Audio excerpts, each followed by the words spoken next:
नमस्कार दर्शक बंधु आज किसी गुरुत्वपूर्ण खबर चैनल नुआ थे चैनल टी सब्सक्राइब करेंगे लाइक करेंगे डेरी नक आज गुरुत्वपूर्ण खबर पर नजर पकाइबा। आज प्रथम खबर आसिला पाणीपाग नहीं बड़ अपडेट। बंगोपसागर में घूर्णिबलय 2 दिन प्रबल अति प्रबल वर्षा यही सब जिला को वार्निंग जारी। संपूर्ण खबर बंगोपसागर में गुरुवार एक घूर्णिबलय सृष्टि होइछि। यह उत्तर ओडिशा और उत्तर बंगोपसागर में घनीभूत होई आसंता 24 घंटा मध्य लघुचाप क्षेत्र में परिणत होबार संभावना रही। यार प्रभाव में आगामी 2 दिन पर्यंत राज्यर अधिकांश स्थान में वर्षा लगी रहिबो।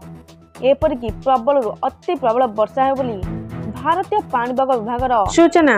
लघुचापर रूप नेला घूर्णिबलय यार प्रभाव में राज्य में वर्षा जारी। आसंता 24 घंटा सुंदरगढ़, अनुगुल, देवगढ़, केउंझर, मयूरभंज में प्रबल अति प्रबल वर्षार संभावना थिबारु पाणीपाग विभाग पक्षरु ऑरेंज वार्निंग जारी कर जायछि। एहा सह अनेक जिल्ला रे वर्षार परिमाण बढ़िबो। सेहिपरि जगतसिंहपुर, बालेश्वर में प्रबल वर्षा संभावना नहीं येलो वार्निंग जारी कर जायछि। जहाँकि सूचना मिली परवर्ती सूचना अंगनवाड़ी चाकरी आवेदन प्रक्रिया आरंभ। संपूर्ण खबर महिला नियुक्ति सुजोग एवं अंगनवाड़ी नियुक्ति आवेदन प्रक्रिया आरंभ होइछि।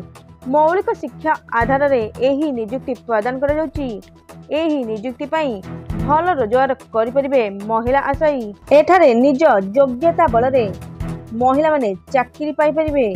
अंगनवाड़ी चाकरी बहु पूर्व नोटिफिकेशन बाहरी सारा। नोटिफिकेशन संपूर्ण अध्ययन कराया यही नियुक्ति आवेदन करें। एथिपाई निर्दिष्ट तारीख घोषणा करा जायछि। एथिपाई महिला अंगनवाड़ी कर्मी को निकटस्थ अंगनवाड़ी केन्द्र को जाई खाली पदवी विषय जानवाक हेबो। वर्तमान 23,753 पोस्ट आवेदन करने को आह्वान दि जाइथिला। सूचना मुताबक गत 18 तारीख रे एही विज्ञप्ति प्रकाश पाई।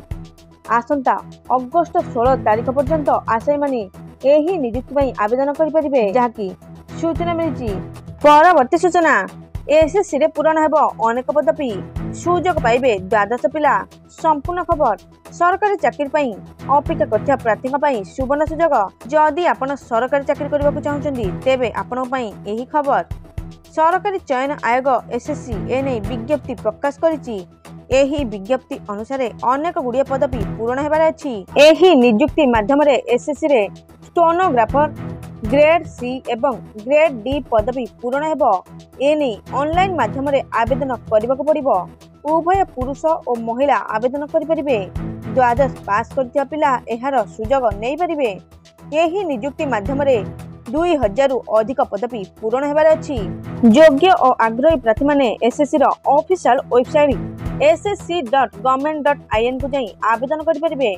ऑनलाइन आवेदन करिवार गत 26 जुलाई 2024 रु ऑनलाइन आवेदन शेष तारीख 17 अगस्त 2024 जहाँकि सूचना मिली। ये आज किसी गुरुत्वपूर्ण खबर। Thank you all.